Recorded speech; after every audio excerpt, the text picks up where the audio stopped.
¿Qué tal, chicos? ¿Cómo están todos ustedes? Tengan muy buenas noches. Vamos a continuar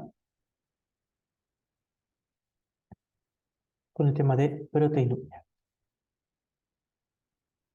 Entonces, tenemos que recordar lo que estuvimos mencionando previamente en el síndrome nefrótico. Recordar que el síndrome nefrótico se va a dar por un compromiso de lo que viene a ser la barrera de filtrado glomerular. Va a haber un daño sobre dicha barrera que va a comprometer la selectividad de las estructuras de los componentes que están en lo que viene a ser el plasma, que se van a filtrar y que no se van a filtrar.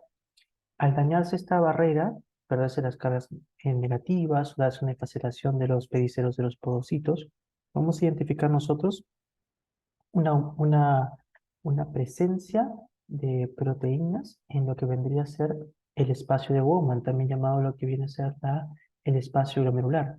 Van a comenzar a filtrarse proteínas, ¿no? Dentro de estas, la que va a iniciar lo que viene a ser el proceso de filtración anómalo es nuestra proteína conocida como la albúmina. A medida que va progresando el síndrome nefrótico, comienzan a filtrarse proteínas de mayor tamaño, ¿no? De mayor cantidad de kilodaltons, ¿no? Es importante tener esto en consideración. Bueno, entonces, al darse este filtrado, deberíamos esperar nosotros que se presentase, ¿no? Una proteinuria. Pero vamos a visualizar que no se comienza a manifestar lo que viene a ser una proteinuria, por más que se haya filtrado, digamos, una cantidad, digamos, que no es normal de proteínas. ¿Y por qué motivo se va a dar esto? Porque vamos a tener al sistema tubular, ¿no? Al sistema del túbulo contorneado proximal, que va a través de un proceso de endocitosis, eh, endocitar estas proteínas que se han filtrado de forma anómala y de esta forma evitar que se manifieste lo que viene a ser la proteinuria. Entonces, podemos tener, por así decirlo, daño a nivel de la barrera de filtrado glomerular, donde se esté dando filtrado de proteínas, pero no se evidencia proteinuria porque el túbulo contorneado proximal se encuentra compensando a través de la endocitosis de la albúmina dicha proteinuria. A medida que comienza ya a dañarse aún más esta barrera de filtrado, siguen disminuyendo las cargas negativas, se sigue presentando daño a nivel de los podocitos con efaceración de los pericelos, comienza a aumentar las concentraciones de proteínas que se están filtrando hacia el espacio de Bowman. Y esto va a llegar en un momento a sobrepujar la capacidad compensatoria que presentaban las células del epitelio del túbulo contorneado proximal, comenzando a presentar lo que viene a ser la proteinuria, la evidencia de proteínas en la orina. Este daño comienza a manifestarse aún más y comienza obviamente a aumentar el daño y a elevar aún más la cantidad de proteínas filtradas, ya con un túbulo contorneado proximal que está compensando, por así decirlo, ¿no? Al 100%. Y esto va a llevar a un aumento en lo que viene a ser la cantidad de pérdidas de proteínas que se va a perder a través de la orina. Por este motivo, tenemos una clasificación que se establece en base a la cantidad de proteínas que se identifica en la orina de 24 horas. Aceptamos como normal una cantidad de albúmina menor a 30 miligramos en un volumen urinario de 24 horas de un paciente, ¿no? Hasta lo consideran como una albuminuria normal. Hablamos de microalbuminuria cuando estamos ya entre 30 a 300 miligramos, ¿no? De albúmina en una orina acumulada de 24 horas. Hablamos de albuminuria cuando la proteína que se encuentra en esta orina de 24 horas es exclusivamente albúmina. Y hablamos de proteinuria, ¿no? Cuando hablamos de una cantidad de proteína mayor a 300 miligramos, que es albúmina y otro tipo de proteínas, por ejemplo, transferrina, o también lo que vendrían a ser las globulinas, ¿no? Las gamma globulinas, ¿no?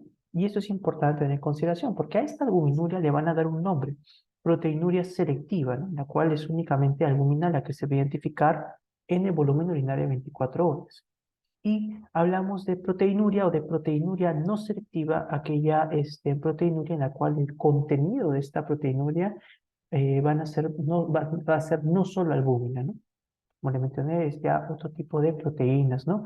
Proteínas que tengan un mayor peso molecular, las que se comiencen a manifestar en la proteinuria no selectiva. Bueno, y este dato es importante tener en consideración. ¿Por qué motivo? Porque si usted nota, estamos hablando de proteinuria cuando pasamos los 300 miligramos, ¿no? Ahí hablamos de proteinuria, ¿no? Pero muchas veces se da esta confusión en clínicas que algunos alumnos piensan que hablar de proteinuria es hablar de más de 3 o, dependiendo de la literatura, 3.5 este, gramos, ¿no?, de proteína en un volumen urinario de 24 horas, ¿no? Esto no significa el inicio de la proteinuria, más bien significa una proteinuria pesada, lo llaman, ¿no?, ahí en inglés heavy proteinuria, pero también lo conocen como una proteinuria en rango nefrótico. No se olviden, por favor, de esa edad. No hablamos de una proteinuria en rango nefrótico cuando se menciona a nivel de lo que viene a ser la evaluación de bioquímica de la orina en 24 horas, de una cantidad de proteína superior, según la literatura que usted lea, a 3 o superior a 3.5 gramos, ¿no?, en un volumen de 24 horas. ¿Cuál vamos a manejar para el curso? 3.5 gramos, ¿no? Mayor a 3.5 gramos nos habla acerca de una proteinuria en rango nefrótico. No se olviden, por favor, ese dato. Entonces, podemos presentar ya un daño glomerular, ¿no?, en el cual se hayan perdido cargas negativas o se haya presentado una facelación de los pedicelos de los podocitos, pero el túbulo contorneado proximal, a través de los mecanismos de endocitosis, esté compensando este filtrado anómalo de proteínas, evitando que se manifieste la proteinuria. Importante tener en consideración. Si el daño de esta barrera de filtrado glomerular continúa progresando, se puede presentar ya la microalbuminuria y la albuminuria, en la cual ya el mecanismo compensatorio tubular que está realizando endocitosis, por si acaso aquí como paréntesis, disculpen, había que mencionarlo, una vez que se endocitan estas proteínas, estamos hablando de la albúmina, va a seguir dos rutas. Va a seguir una ruta de la fusión con el lisosoma para formar un fagolisosoma y su posterior destrucción, o va a seguir la ruta de la transitosis, en la cual la albúmina llega al intersticio y se va otra vez al capilar peritubular. Es importante en esta consideración, pero más frecuentemente que se va a dar la ruta de la fusión con el lisosoma y la destrucción de la proteína, ¿no? Entonces, cerramos ahora sí el paréntesis. Y cuando ya el túbulo contorneo proximal se encuentra completamente, por así decirlo, compensando al 100%, va a comenzar a manifestarse, sea microalbuminuria o esté ya más de 300 miligramos en 24 horas, una albuminuria, ¿no?, en la cual se comienza a evidenciar ya proteína en la orina. Bueno, y podemos pasar desde la albuminuria a la proteinuria no selectiva, en la cual ya pueden aparecer otro tipo de proteínas en la orina, ¿no? Las gamoglobulinas, la transferrina, ¿no?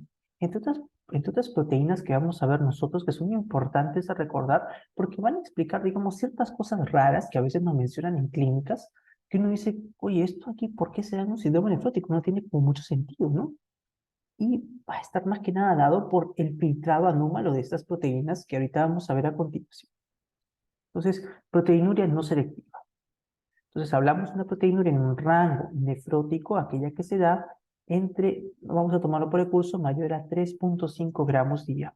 Y es a través de esta situación en la que inicia ya la sintomatología que hemos discutido al inicio de un síndrome nefrótico. La sintomatología y lo que viene a ser también la sintomatología, los signos y síntomas. Bueno, tenemos que explicar ahora por qué motivo se da la orina espumosa en un síndrome nefrótico, ¿no? Es algo interesante preguntárselo, ¿no? En clínica varias veces nos han dicho, no, sí, pues no, la orina de un paciente que tiene un síndrome nefrótico va a ser espumosa, ¿no? Pero ¿por qué motivo es espumosa? El motivo por el cual es espumosa es el mismo motivo por el cual, digamos, al batir el huevo también se va a formar espuma. O al batir, por ejemplo, mi latte, ¿no?, también se va a formar espuma, ¿no? El motivo viene a ser por la capacidad que van a tener estas proteínas de poder formar burbujas y atrapar aire, ¿no? La unión entre estas proteínas va a terminar formando burbujas de aire. Y es por eso que cuando tenemos líquidos o soluciones ricas en proteína, estas proteínas comienzan a unirse entre sí y comienzan a atrapar aire entre sus uniones. Por eso se forman estas burbujas en estas soluciones que sean ricas en proteínas. Es por ese motivo que el paciente con síndrome nefrótico, cuando orina, el impacto chorro va a terminar movilizando las proteínas que están en orina y va a terminar atrapando esta forma de aire y se forman estas burbujas, ¿no? Entonces, es un tema interesante a recordar del por qué la orina de un paciente con síndrome nefrótico es espumosa, ¿no? Es importante tener conciencia. Es una misma explicación que se dice por qué motivo el huevo batido tiene burbujas. O sea, aquí tiene usted lo que viene a ser la albúmina sérica. Vamos a ver que a través de un proceso a través de un proceso de interacción entre estas proteínas se termina atrapando lo que viene a ser el aire y se termina pues formando las burbujas clásicas de la orina espumosa del síndrome nefrótico, ¿no? Aquí tiene usted una orina de un paciente que presenta proteinuria, ¿no? Y vean cómo esta interacción entre lo que viene a ser la albúmina y otras proteínas termina atrapando lo que viene a ser aire y forma estas burbujas que se evidencian en el paciente con síndrome nefrótico. Bueno, nos faltaban presentar algunas imágenes que puedan explicar este mecanismo compensatorio que ejerce el epitelio túbulo contorneado proximal para poder tratar de evitar que se pierda, ¿no?, la albúmina que se ha filtrado hacia la orina, ¿no? Evitar que se pierda hacia la orina la albúmina que se ha filtrado. Y aquí estamos mencionando una célula epitelial de túbulo contorneado proximal, su cara luminal, su cara vasolateral. Tenemos aquí nosotros interactuando una albúmina que se ha filtrado a través del glomérulo y está llegando al luz tubular de manera anómala.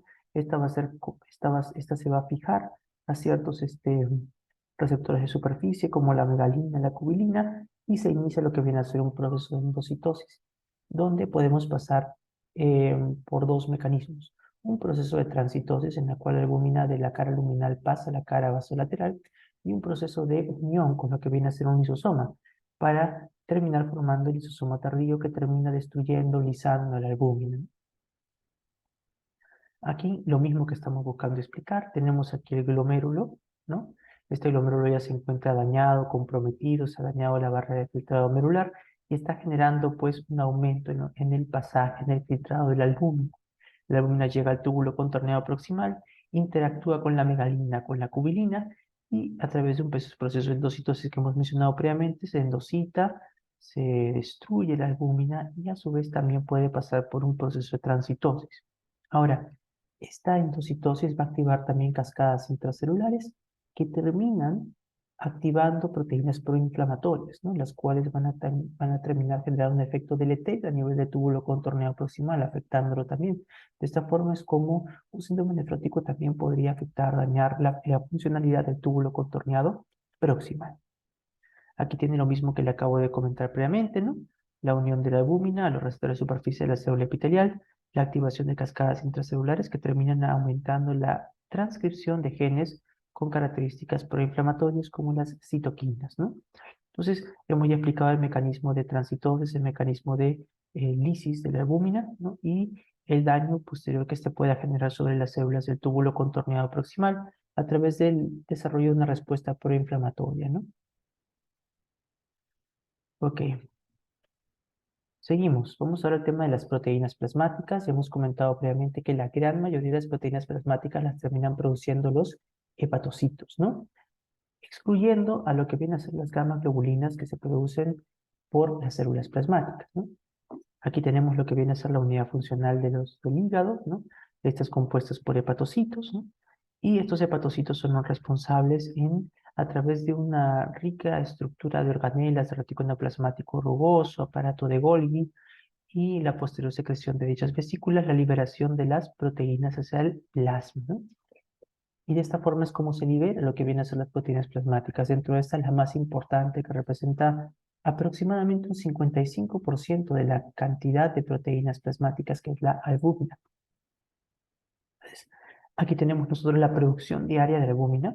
Aproximadamente pueden visualizar ustedes entre unos 10 a unos 15 gramos al día en los individuos sanos. Esta producción va a disminuir en quienes, en pacientes cirróticos, ¿no? Y por ese motivo es que la disminución de la proteína en pacientes cirróticos pues nos lleva a una caída de la presión oncótica y el posterior edema y derrames de cavidad que ya conocemos. Ahora, ¿por qué un paciente entonces con proteinuria mayor a 3,5 gramos día desarrollaría un síndrome nefrótico, ¿no? En el cual ya hemos visto previamente en la introducción que va a presentar edemas por una caída de la presión oncótica, va a presentar hipoalbuminemia. ¿Por qué motivo se estaría presentando esto si es una cantidad que se pierde al día de 3,5 gramos? La respuesta es la siguiente: es que no es 3,5 gramos lo que se pierde en un día, se va a perder más. Y esa mayor cantidad de proteínas que se está perdiendo, ¿dónde está? Bueno, no va a estar en la orina, sino que va a estar a nivel de las células del túbulo contorneado proximal. Y comentamos previamente, están fagocitando, disculpen, están endocitando y están lisando esta albúmina. Y de esta forma disminuye también lo que viene a ser la concentración de albúmina en sangre. Estos son los dos mecanismos que median pues la disminución de la concentración de albúmina en sangre en un paciente con síndrome nefrótico. Y eso también explica por qué un paciente que presenta proteinuria mayor a 3 gramos día, ¿no? Pues presenta un estado de hipoalbuminemia, siendo la síntesis de albúmina entre 10 a 15 gramos día, ¿no? Vamos ahora al tema, continuamos con proteínas plasmáticas, pero ahora nos vamos al estudio de la electroforesis del plasma, ¿no? El proteinograma electroforético plasmático. Esto ya lo hemos visto nosotros. ¿Dónde lo vimos? Lo vimos en la clase de mieloma múltiple, en la clase de macroglobulinemia de Waldenström, que la habíamos nosotros asociado ya al tema de, ¿a qué tema lo hemos asociado? Al tema de las hiponatremias, ¿no? Al tema de las pseudo-hiponatremias, ¿no? Por una hiperproteinemia, ¿no? Hemos visto esto acá. Y este proteinograma electroforético también habíamos visto en el tema de mieloma múltiple cuando vimos los casos de hipercalcemia, ¿no? Bueno, entonces podemos visualizar que este proteinograma electroforético presenta varias ondas, ¿no? Una primera onda que está dada por la albúmina y después de eso presenta otras dos ondas más que están dadas por las globulinas alfa. Dentro de estas, recordar la alfa-1 antitripsina, que la vamos a ver nosotros ya en RESPI, cuando toquemos el tema de las atelectasias. Tenemos también lo que viene a ser la aptoglobina, que es una proteína importante que se encarga de fijarse a la mioglobina, disculpe, que se encarga de fijarse a la hemoglobina para evitar disminuir la probabilidad de injuria renal aguda. La ceruloplasmina, que es el transporte de cobre, ¿no? Que forman parte de estas alfa-globulinas 1 y 2. Y tenemos también las beta-globulinas dentro de esta, recordar la transferrina, que es la responsable de transportar el hierro, ¿no? ¿No? Y esta aquí ya la van a ver ustedes con más detalle en lo que respecta a las anemias, ¿no? Carenciales de tipo ferropénicas, ¿no? Muy bien. Tenemos también aquí este último domo que es prominente, que es el de las gamma globulinas. Aquí están las inmunoglobulinas que están presentes en el plasma. Y estas se producen gracias a las células plasmáticas, que son los linfocitos B maduros. Otra vez el mismo proteinograma electroforético para que usted pueda revisarlo. Y la misma distribución, solamente que en un gráfico de torta, ¿no? Donde podemos nosotros visualizar que la mayoría de la proteína, que la mayor cantidad de proteína plasmática está determinada por la albúmina, ¿no? Seguido por lo que vienen a ser las inmunoglobulinas, ¿no? Y esto lo podemos visualizar obviamente aquí en este proteinograma electroforético plasmático. Aquí tiene usted la concentración normal de proteínas entre 6 a 8 gramos por decilitro y la concentración normal de albúmina de 3,5 a 5 gramos por decilitro. Esto va a ser importante que usted lo pueda recordar cuando toquemos lo que viene a ser el tema de cirrosis, ¿no? Que eso es ya de la semana 3. Bueno, junto con esto, como está perdiendo mucha albúmina, ya sea a nivel del catabolismo del túbulo contorneado proximal o de la orina, el paciente va a estar expuesto a un estado de hipoalbuminemia. Esto quiere decir una concentración de albúmina en sangre inferior a 3,5 gramos por decilitro. La caída de la concentración de albúmina nos va a llevar a una disminución de la presión oncótica intravascular. Esto va a terminar desencadenando una disminución en el proceso de reabsorción, una disminución en el proceso de reabsorción que se da a nivel de los capilares. Y eso termina aumentando lo que viene a ser la cantidad de líquido a nivel del intersticio y a nivel de las cavidades, llevando a edema y derrames, ¿no? Por ese motivo explicamos cómo el síndrome nefrótico, aparte, por medio de la hipoalbuminemia, nos puede llevar a edema de extremidades inferiores, nos puede llevar también edema periorbitario y nos puede llevar a derrames de cavidad peritoneal y también incluso hasta de cavidad pleural. Entonces, podemos visualizar aquí un mapa conceptual importante que nos tiene que fijar el siguiente concepto.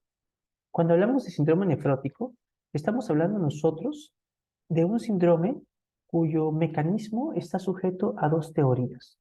Una teoría clásica, que es la que vamos a revisar ahorita, y una teoría Nobel, que está cobrando también bastante pegada en lo que viene a ser el área de la fisiopatología y el área médica, inclusive está bastante pegada en el tema del tratamiento, ¿no? Que viene a ser las siguientes teorías. La clásica viene a ser la teoría del infrallenado, en la cual, por medio de la hipoalbuminemia, el paciente con síndrome nefrótico va a presentar mayor edema, va a presentar derrames en cavidad y la cantidad y va a haber un pasaje de lo que viene a ser el líquido de la cavidad intravascular al intersticio, ¿no? Del espacio intravascular al intersticio. ¿Por qué motivo? Porque se cae la presión oncótica. Esto, esto genera un shift, un cambio, disminuye el intravascular, aumenta el espacio intersticial. Y aquí un dato interesante, al disminuir el volumen intravascular, ¿qué es lo que va a ocurrir? Se va a caer también el volumen circulante efectivo, porque se cae también el retorno venoso, se cae la precarga, se cae el volumen sistólico, se cae el volumen circulante efectivo, y al caer ese volumen circulante efectivo, le va a llegar una menor presión, menor volumen a las células glomerulares de la arteriola aferente del riñón. Eso termina activando lo que viene a ser el sistema RAS. Y a su vez también va a llegar un menor estímulo hacia las células vasoreceptores. Esto termina activando la respuesta del sistema nervioso autónomo simpático. Pero también recuerden que el componente vasoreceptor no solo te activa el simpático, sino que también te activa lo que viene a ser la producción y la secreción de la vasopresina, también llamada hormona antidiurética, ¿no? Entonces, recuerden que el RAS también va a terminar activando a través de la angiotensina 2, a través a través de los órganos circunventriculares, del órgano subfornical, termina estimulando la producción de hormona antidiurética. Y esta hormona antidiurética, al encontrarse aumentada en una disminución del volumen circulante efectivo, termina resolviendo una mayor cantidad de agua libre. ¿Cuál es la finalidad de resolver mayor cantidad de agua libre? Al igual que el hecho de estimular con aldosterona la resolución de sodio junto con agua por fenómeno de arrastre, viene a ser expandir este volumen circulante efectivo que se ha ido a menos. Pero lamentablemente, a su vez también, la hormona antidiurética va a resolver agua libre y el agua libre es únicamente agua, sin el acompañamiento de electrolitos a través de las acuaporinas tipo 2 que ya hemos visto previamente. ¿Y qué es lo que va a terminar desencadenándose producto de esto? Una dilución de la osmolaridad, una dilución del principal osmol del intravascular, que es el sodio. Entonces, estos pacientes con síndrome nefrótico pueden presentar hiponatremias, ¿no? Hiponatremias pueden presentar, donde el agua corporal total, el líquido extracelular va a encontrarse expandido, el intravascular se encuentra disminuido y las concentraciones de sodio se encuentran disminuidas porque se ha reabsorbido una mayor cantidad de agua. Ahí está lo que hemos discutido previamente. Entonces, ¿qué va a pasar? El volumen extracelular está elevado, sí, porque ha habido un pasaje, un shift, ¿no? Del intravascular al intersticio. Pero el volumen sanguíneo está disminuido porque este ha pasado al intersticio. Se cae el volumen circulante efectivo también. También este volumen circulante efectivo se le llama volumen arterial efectivo o se le llama también volumen con tensión. Entonces aumenta el LEC, baja el intravascular y el paciente puede estar expuesto a una hipotensión. Esta es la teoría del infrallenado vascular en la cual tenemos un estado de hipovolemia. Entonces, hipovolemia asociada a la hipoalbuminemia. Pero hipovolemia en la cual no se ha caído el estado celular, sino que más bien ha habido un paso del líquido intravascular al intersticial, ¿no? Eso viene ese dato. Un segundito.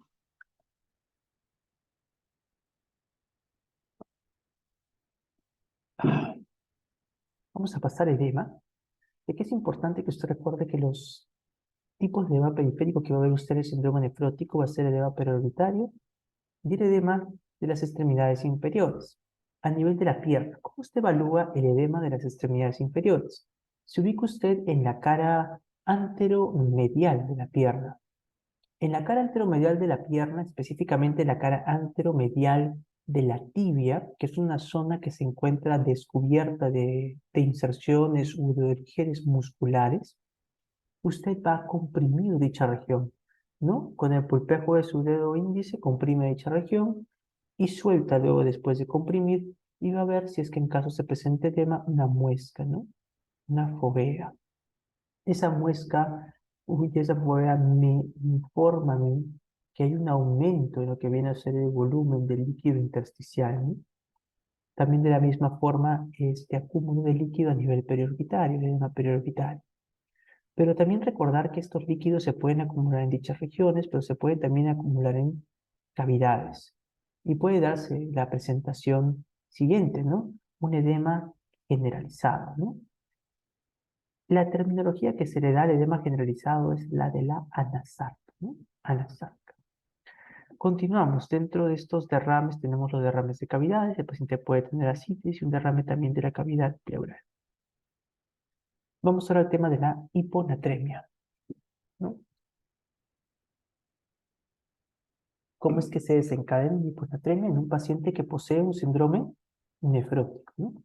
Tenemos la enfermedad renal nos lleva a proteinuria, la proteinuria nos lleva a una hipoalbuminemia, la hipoalbuminemia nos lleva a una caída de la presión oncótica, la caída de la presión oncótica nos lleva a un pasaje del del líquido intravascular al líquido intersticial. Se cae lo que viene a ser la intravascular, el volumen plasmático, se cae también el volumen circulante efectivo y nos exponemos a una caída de la presión arterial. Junto con la caída de la presión arterial para buscar compensar, el cuerpo va a aumentar lo que viene a ser el sistema renina-angiotensina-aldosterona, lo que viene a ser el sistema nervioso autónomo simpático, y también aumenta la secreción de la vasopresina, también conocida como hormona antidiurética.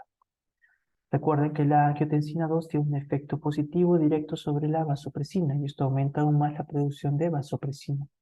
La vasopresina lo que va a terminar desencadenando es una mayor reabsorción de agua libre y eso termina aumentando lo que viene a ser la cantidad de agua la cantidad de agua reabsorbida a nivel renal sin electrolitos que la acompañen. Por lo tanto, esta agua libre termina diluyendo lo que viene a ser el extracelular, disminuyendo entonces, por un fenómeno de dilución, las concentraciones de sodio, llevando al paciente a una hiponatremia, ¿no? A una hiponatremia con una expansión del líquido extracelular.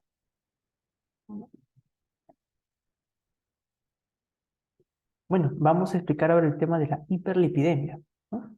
Aquí, un dato interesante, un dato interesante que se va a presentar en estos pacientes que tienen síndrome nefrótico es una elevación en lo que viene a ser la LDL colesterol, la IDL colesterol, la VLDL colesterol, ¿no? Muchas veces van a ver ustedes en las rotaciones médicas que ustedes van a recibir ya en clínicas, que se dice, ¿no? Que predominantemente es por un mecanismo compensatorio del hígado al estar disminuida la albúmina, que aumenta, ¿no? De manera excesiva la producción de estas lipoproteínas, ¿no? De que es correcto que el hígado va a aumentar la producción de las lipoproteínas, es correcto.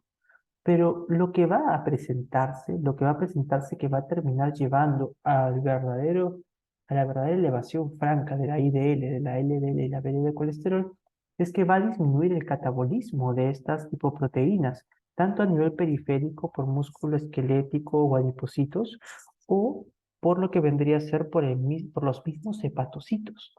Y esto de aquí pues termina llevando a un mayor tiempo de circulación de estas lipoproteínas. Ahí está. Disminuye también a su vez la actividad de las lipasas, pero también disminuye lo que viene a ser la presencia de los receptores de lo que viene a ser la LDL colesterol, por lo tanto disminuye la captación de dicha lipoproteína a nivel hepática, lo cual lleva a un aumento de concentraciones de estas lipoproteínas en sangre. Aumenta también la HDL colesterol y lo que les comentaba, ¿no? Hay un aumento, pero discreto, mínimo de la producción de colesterol hepático, ¿no? Que no aporta tanto a esta elevación de la IDL, LDL y VLDL, ¿no? Pero les digo, o sea, esto es lo que van a escuchar ustedes, que siempre en los hospitales lo paran mencionando, no es por el hígado que está elevando demasiado la producción. Bueno, en realidad ese no es el verdadero mecanismo. Entonces, aquí tienen ustedes las complicaciones que se pueden dar, ¿no? Como aumentar la concentración de lipoproteínas, podemos presentar nosotros como complicaciones, ¿qué cosa? Nefrotoxicidad lipídica, aterosclerosis, ¿no? O sea, interesante, un síndrome nefrótico puede llevarme a la formación de una placa de ateroma. No que me va a llevar a la formación, pero es un factor de riesgo para el desarrollo de una placa de ateroma, porque está aumentando las concentraciones de estas moléculas, ¿no? Es también importante tener en consideración. Y eventos tromboembólicos. Ahora, como tenemos aparte nuestra barrera de filtrado alveolar dañada, también se va a esperar que se vayan a filtrar estas lipoproteínas hacia el espacio de Bowman y luego hacia los túbulos, pudiendo presentarse lo que vendría a ser también la lipiduria, que es la presencia de lípidos en la orina, ¿no? Vamos a poder evidenciar nosotros cilindros, ¿no? Vamos a poder evidenciar también en células del túbulo contorneado proximal completamente hinchadas, llenas de componente lipídico, ¿no? Y también la presencia en orina junto con esos componentes de cristales de colesterol. Bueno, aquí tenemos nosotros lo que habíamos comentado, ¿no? La presencia de estos cilindros grasos, ¿no? La presencia de cilindros grasos y también la presencia de cuerpos grasos ovales. Esto de aquí. Y uno dirá, ¿qué es estos cuerpos grasos ovales? Vamos a esta imagen donde dice lipiduria y podemos visualizar aquí a nuestro glomérulo y vemos aquí a nuestra arteriola eferente, vemos que el glomérulo se encuentra comprometido, está filtrando proteínas, pero también ahorita por la elevada producción de lipoproteínas, está filtrando también lípidos. Y se van a filtrar estos y van a llegar a la luz del túbulo contorneado proximal. Pobre epitelio del túbulo contorneado proximal del paciente con síndrome nefrótico, que tiene que endocitar proteínas y ahora tiene que endocitar grasa, ¿no? Lípidos. Va a endocitar dichas vesículas y va a presentar un cambio graso, donde posteriormente esta célula se desfacela de su membrana basal y se elimina por la luz, formando, ¿no?, estos cuerpos grasos ovales. Y también vamos a tener la presencia de estos cilindros grasos, ¿no?, que van a contener gran cantidad de lípidos. Pero esto no solo se queda aquí, sino que también podemos presentar en orina cristales de colesterol. Entonces, estas son las manifestaciones que se pueden evidenciar en orina, producto de la hiperlipidemia que genera lipiduria en un paciente con síndrome nefrótico. Apareció ahora la palabra antitrombina 3. No dirá que era la antitrombina 3, ¿no? No se lo han visto ustedes en fisio, ¿no? La antitrombina 3, junto con la heparina, tiene un rol importantísimo en poder regular la activación de la cascada de coagulación. Si se cae la antitrombina, se desinhibe la cascada de coagulación. Se desinhibe la cascada de coagulación. Y cuando hablamos de desinhibir, estamos hablando nosotros de qué cosa. Estamos hablando nosotros de una activación anómala de la cascada de coagulación, ¿no? Eso es lo que estamos hablando cuando hablamos de una disminución de la antitomina 3. La antitomina 3, como les comenté, se requiere unir a la heparina para poder funcionar. Y esta antitomina 3 se va a terminar uniendo a los factores de coagulación activos, como es la trombina, que es el factor 2 activado, y también como lo vendría a ser el factor 10 activado. Entonces, inactiva predominantemente a estos factores. Es un rol importante, entonces, el que cumple la antitomina 3 para evitar que se comiencen a activar de manera anómala y nos lleven pues a un estado procoagulante, ¿no?, que no debería presentarse en un paciente sano. Pero en un paciente con síndrome nefrótico, lamentablemente, quiero que recuerde usted, el paciente con síndrome nefrótico, lo decían de broma mis docentes allá en Estados Unidos, es como hablar de una persona que tiene un agujero negro a nivel vascular. Entonces, se va a perder proteínas, no solo albúminas, sino que también se va a ir por ese agujero negro la antitomina 3. Entonces disminuye la antitomina 3 y disminuye esta capacidad inhibitoria fisiológica que iba a estar ejerciendo sobre el factor 10 activado y sobre lo que viene a ser la trombina, que es el factor 2 activado. Aquí tienen ustedes una imagen de cómo es que se da esta unión antitrombina junto con heparina. Vemos que al darse esta unión, permite luego unirse al factor 10 activado y también a la trombina para, de esta forma, poder favorecer. ¿Favorecer qué cosa? La inhibición de dichos factores y evitar que se active la cascada de coagulación, ¿no? Nótese cómo el factor 10 y la trombina forman parte de la vía común de la cascada de coagulación, ¿ya? No se olviden, por favor. Entonces, esto ya lo comentamos, ¿no? Va a agarrar la trombina, va a agarrarme también lo que viene a ser el factor 10 activado, ¿no? Y también me puede agarrar el factor no activado, pero si hubiesen dos factores que yo deseo que recuerden ustedes, siendo los más importantes, es el 2 y el 10 activado, por favor, no se olviden de esos. Ya para la semana, ¿qué semana es esa? Semana 12 o semana 13, ya pueden revisar ustedes con detalle los otros factores. Pero ahorita, para mí importante, vitamina 3, factor desactivado, factor 2 activado, que es la trombina, unida a la heparina. Vean ustedes, aporta hasta un 80% de la actividad inhibitoria para la trombina. Es un mecanismo de contrarregulación para la formación de trombos. Y en el síndrome nefrótico, como les dije, es como un agujero negro. Se va a perder antitomina 3 y va a llevarnos un perfil protrombótico. Esto explicaría, pues, por qué motivo un paciente que tiene un síndrome nefrótico pueda presentar una trombosis de la vena renal. Para colmo, ¿no? Recuerden que la sangre que va a salir de la vena renal va a ser una sangre que va a tener una concentración muy baja de antitomina 3, ¿no? Una concentración muy baja de antitomina 3. Y es por eso que en dicha región, más el hecho de ser una vena o un vaso de baja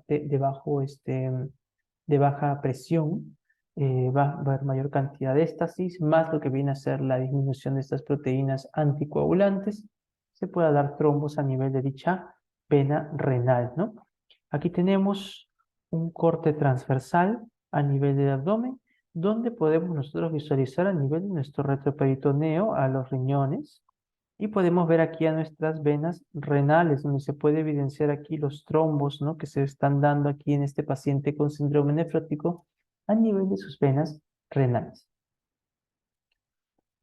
Bueno, pero esto no solo se va a dar a nivel de las venas renales, sino que esta disminución de la antitomina 3 va a estar a nivel sistémico. Y esto puede exponer al paciente con síndrome nefrótico a una patología interesante que se da en las venas en las venas profundas de las extremidades inferiores, como la vena femoral, la vena poplitea, entre otras, ¿no? Que es la trombosis venosa profunda, la TVP. Y esa trombosis venosa profunda que ustedes están visualizando aquí es de temer. ¿Por qué motivo es de temer? Porque este trombo que se forma puede en algún momento romperse. Y una vez que se rompe, asciende, ¿no? Si está aquí en la región poplitea, hacia la femoral, asciende hacia la ilíaca externa, ilíaca común, luego hacia la vena cava superior, disculpe, luego hacia la vena cava inferior, luego de la vena cava inferior llega hacia la aurícula derecha, hacia el ventrículo derecho, por la arteria pulmonar, y luego por alguna de las pulmonares, sea izquierda o derecha, se dirige a alguno de los vasos del pulmón, sea izquierdo o derecho, y se termina enclavando en dicha región. Y termina pues generando una limitación en el pasaje de sangre o una privación de sangre hacia ciertos segmentos pulmonares. Y esto termina pues desencadenando lo que se conoce como un tromboembolismo pulmonar, ¿no? Como un tromboembolismo pulmonar. Otro dato interesante es que una vez que se da esta trombosis venosa profunda y puede ocurrir por completo lo que viene a ser la luz, pues para que se pueda drenar efectivamente las extremidades inferiores, a veces se tiene que bypassear la zona de la obstrucción y eso se realiza posteriormente ya por lo que vendría a ser el sistema venoso superficial, ¿no? Que ya lo hemos visto está dado principalmente por las safenas, ¿no? Por la safena interna, la safena externa, ¿no? Que este tromboembolismo pulmonar, lo hemos comentado, ¿no? Se da un enclavamiento en alguno de los vasos sanguíneos, ya sea de un pulmón izquierdo o derecho, de este émbolo, ¿no? está llegando de las extremidades inferiores. La llegada del émbolo termina obstruyendo ciertos segmentos pulmonares y esto termina privando, ¿no?, de lo que viene a ser un aporte vascular al alveolo, ¿no? Y aquí tenemos pues lo que vendría a ser ya un espacio muerto, ¿no? Aumenta lo que viene a ser el espacio muerto. Y aquí viene un repaso de lo que ustedes han visto en la clase de fisiología, que viene a ser la relación ventilación-perfusión. Importante recordar que en estas zonas afectadas, donde se priva de un aporte vascular a dichos segmentos pulmonares, los alvéolos van a estar con un perfil que va más hacia lo que viene a ser un patrón de vértice que un patrón de base pulmonar, ¿no? Porque en dichos segmentos la ventilación va a predominar por encima de la perfusión, porque la perfusión se encuentra bloqueada. Entonces, se da un espacio muerto. Eso está opuesto con lo que vimos en relación a este caso clínico integrador de la neumonía adquirida en la comunidad, en la cual estábamos viendo cómo grandes neumonías, en vez de generar un espacio muerto, podían desencadenar lo que era un shunt, ¿no? Llevando en ciertas situaciones, cuando es una neumonía muy importante, a shunts que puedan desencadenar una cianosis de tipo central. Bueno, otra manifestación interesante del paciente con síndrome nefrótico viene a ser la susceptibilidad que esté a presentar infecciones. Dentro de esto, pues, otra vez recordemos el caso del agujero negro en el riñón por el síndrome nefrótico. Una de las moléculas que usted debe recordar y nunca olvidar, ¿no?, viene a ser el filtrado de las gamma globulinas. Entonces, se van a filtrar inmunoglobulinas. Y si se filtran inmunoglobulinas, se filtran los componentes importantes de la inmunidad adaptativa humoral. Y esto expone al paciente a una mayor susceptibilidad a infecciones. Ahora, no solo va a ser esto lo único que se va a filtrar, sino que se van a filtrar ciertas proteínas importantes en activar la cascada de complemento. Por lo tanto, vamos a afectar la capacidad inmune innata humoral y la capacidad inmune adaptativa humoral, ¿no? De esta forma, el paciente va a estar expuesto a una mayor cantidad de infecciones, ¿no? Pues aquí tenemos nuestro síndrome nefrótico. Va a haber un compromiso de inmunosupresión. ¿Por qué motivo? Porque el paciente va a comenzar a perder una serie de factores asociados a la activación del complemento. Y no solo eso, sino que también se van a perder una gran cantidad de inmunoglobulinas, ¿no? Se van a perder una gran cantidad de inmunoglobulinas. Esto de aquí termina pues desencadenando lo que vendría a ser una mayor susceptibilidad a infecciones, ¿no? Aquí está, una hipogamaglobulinemia por el síndrome nefrótico por la pérdida de estas inmunoglobulinas a través de una pobre barrera de filtrado molecular que no tiene pues cómo evitar que se le pierdan sus proteínas. Aquí hay una tablita donde nos menciona las principales infecciones que puede presentar un paciente con síndrome nefrótico. Dentro de estas, las infecciones respiratorias agudas, ¿no? Importante recordar. Entonces, pérdida de inmunoglobulinas, ¿no? La pérdida de IgG que predispone a infecciones y la pérdida del factor 1 y el factor B, que son importantes en la activación de lo que es la vía alterna la vía alterna del complemento, ¿no? Esto aquí ya lo hemos visto nosotros en inflamación, ¿no? Son componentes importantes que podemos conectarlo con el tema del síndrome nefrótico. Bueno, aquí está. Entonces, yo les había comentado a ustedes que teníamos también otra teoría, una teoría Nobel, que era una teoría que estaba tratando de explicar el edema del síndrome nefrótico, pero ya no por el componente de la hipoalbuminemia, sino por el componente de la hipervolemia. Entonces aquí aparecen, digamos, dos teorías, una clásica que habla acerca de una hipoalbuminemia hipovolémica y una alterna o Nobel que habla acerca de un componente hipervolémico con aumento de la presión hidrostática que predispone al paciente con síndrome nefrótico a los edemas. Esta última teoría se conoce como la teoría del suprallenado vascular, en la cual el paciente presenta un aumento de lo que viene a ser la volemia, ¿no? Presenta un aumento de lo que viene a ser la volemia. Bueno, aquí viene ahora un tema interesante, ¿no? Este tema interesante va a irse por el componente de la proteinuria. La proteinuria, vamos a ver nosotros cómo va a terminar, según esta teoría del suprallenado vascular, termina activando a un canal que se conoce como el canal ENaC, que ya lo hemos visto en casi todas las clases, ¿no? Este canal ENaC se va a terminar activando por el pasaje de ciertas proteínas y al terminar activándose por la interacción con esas proteínas, termina reabsorbiendo mayor cantidad de sodio, mayor cantidad de agua, y esto lleva a una teoría propuesta del suprallenado, ¿no? Aumentando la presión hidrostática capilar y llevando lo que viene a ser el edema, ¿no? A diferencia de la teoría del infrallenado, en el cual la proteína lleva a hipoalbuminemia, disminución de la presión oncótica, disminución del volumen circulante efectivo, infrallenado y una reabsorción compensatoria, ¿no? A nivel renal de agua y de sodio que termina pues llevándonos aún más al edema, ¿no? Estas son las dos teorías que tenemos nosotros que revisar, ¿no? Que deben ustedes de conocer. Entonces, en la teoría del suprallenado, el volumen extracelular, obvio, está aumentado, pero también el intravascular va a estar aumentado, a diferencia de la teoría del infrallenado. En el suprallenado, extravascular e intravascular están elevados. Y aquí también, pues, ¿no? Se eleva la volemia. Bueno, ahora nos vamos a preguntar, ¿cómo es que un síndrome nefrótico, cómo es que se da, disculpen, este suprallenado en un síndrome nefrótico hipervolémico, ¿no? ¿Cómo es que se da este suprallenado en un síndrome nefrótico hipervolémico, ¿no? Entonces, aquí tenemos nosotros lo que viene a ser el efecto, el efecto de ciertas enzimas, ciertas moléculas que se van a terminar filtrando a través del glomérulo. Y las ven, ¿no? Que se filtra en un estado predominantemente de enzimógenos, que es una enzima inactiva, y posterior a eso se terminan activando, ¿no?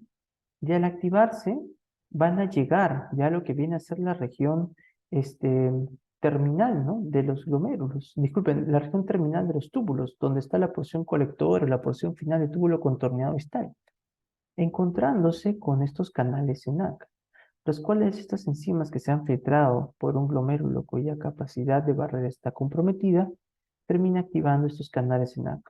Estos canales ENaC al terminar activándose favorece una reabsorción exagerada de sodio junto con una reabsorción por fenómeno de arrastre importante de agua, ¿no? Entonces, este mecanismo es el que estaría explicando cómo es que se da un síndrome nefrótico de tipo hipervolémico, cómo la proteinuria activa el ENaC y cómo el ENaC reabsorbe sodio y reabsorbe agua, ¿no? Entonces, en la proteinuria por síndrome nefrótico, ¿no? Esta de aquí termina activando los ENaCs y termina generando retención de sodio y llevándonos al edema, ¿no? Llevándonos al edema. Muy bien. Entonces, este vendría a ser el mecanismo de síndrome nefrótico hipervolémico. Bueno, vamos al diagnóstico de un síndrome nefrótico. Dentro de las manifestaciones está la proteinuria en rango nefrótico mayor a 3.5 gramos en 24 horas. Una hipoalbuminemia. Aquí vamos a trabajar hipoalbuminemia menor a 3.5 gramos por decilitro. La presencia de edema periférico. Y lo que viene a ser la presencia de una hiperlipidemia, ¿no? La presencia de hiperlipidemia, ¿no? Donde van a tomar aquí como punto de corte un colesterol por encima de 300 miligramos por decilitro. Estas características son las que nos llevan a los criterios diagnósticos de un síndrome nefrótico, ¿ya? Proteinuria en rango nefrótico, hipoalbuminemia, edema e hiperlipidemia. Bueno, entonces hemos llegado al componente diagnóstico. Hemos establecido ya las circunstancias, hemos establecido cómo es que se da un síndrome nefrótico, qué manifestaciones presenta un síndrome nefrótico, hemos explicado cada una de las manifestaciones. Y ahora a continuación hemos presentado el tema de diagnóstico de un síndrome nefrótico. Pero es importante también recordar y revisar cuál es la etiología de un síndrome nefrótico. porque hay varias preguntas de etiología de síndrome nefrótico que van a venir en nuestras preguntas de NAM o pueden venir en nuestras preguntas del USMLE Step 1 o del MIR, si es que en algún momento pues deseamos postular. Y obviamente también son preguntas que nos van a realizar en las rondas médicas y tenemos que conocerlo sí o sí. ¿Está? Valorar las complicaciones, ¿no? Y también en qué momento, pues, ¿no? Y también verificar cómo se vea la biopsia renal, ¿no? Cada una de estas etiologías. Y también verificar sus respectivas complicaciones. Bueno, esto lo vamos a ver ahorita en un ratito. Un segundito.